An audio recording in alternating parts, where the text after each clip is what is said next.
തലസ്ഥാന നഗരിയിലെ തകർന്ന റോഡുകൾ ജനജീവിതം ദുസ്സഹമാക്കുന്നു. പ്രായമായവർക്ക് ആശുപത്രികളിൽ പോലും പോകാനാകാത്ത അവസ്ഥയാണ്. റോഡ് നിർമ്മാണത്തിന്റെ കാലത്ത് ഈ മേഖലകളിൽ കുടിവെള്ളവും കിട്ടാക്കനിയാണ്. തലസ്ഥാന നഗരിയിൽ സ്മാർട്ട് റോഡിന്റെ പേരിൽ നിരവധി റോഡുകളാണ് തകർന്നു കിടക്കുന്നത്. പ്രായമായവർക്ക് ആശുപത്രിയിൽ, ആരാധനാ കേന്ദ്രങ്ങളിൽ ഒന്നും പോകാനേ കഴിയുന്നില്ല. പാപ്പനംകോടുള്ളവർ പറയുന്നത് കേൾക്കാം. ഇതിനകത്ത് എല്ലാ ഉദ്യോഗസ്ഥന്മാരുടെയും അനാസ്ഥയുണ്ട്. അതുകൊണ്ട് ഇത് രാഷ്ട്രീയക്കാരെ മാത്രം പറഞ്ഞിട്ട് കാര്യമില്ല. അവരനുവദിക്കേണ്ട പൈസകൾ അനുവദിക്കുന്നു, പക്ഷെ ഉദ്യോഗസ്ഥന്മാരും കോൺട്രാക്ടറുമാണ് ഇത് ഡിലേ ചെയ്യിക്കുന്നത്. തൈക്കാട് ശാസ്താ റോഡിലെ അവസ്ഥയും മറിച്ചല്ല. അങ്ങോട്ടും ഇങ്ങോട്ടും പോകാൻ വലിയ ദുരിതമാണ്.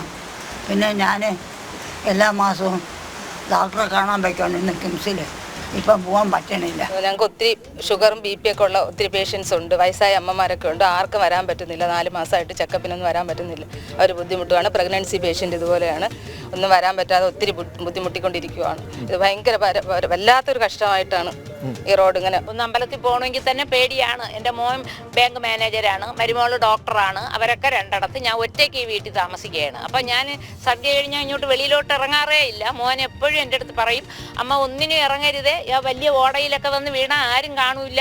അതുകൊണ്ട് എന്നെ എപ്പോഴും എൻ്റെ അടുത്ത് പറയും, അമ്പലത്തിൽ പോക്കൊക്കെ അവോയ്ഡ് ചെയ്യൂ, അമ്മയ്ക്ക് വീട്ടിൽ ഇരുന്ന് പ്രാർത്ഥിച്ചോളൂ.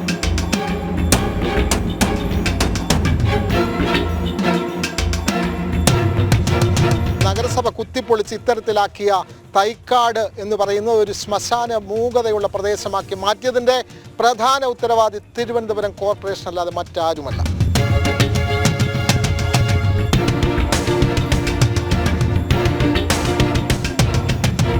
ജനം, തിരുവനന്തപുരം.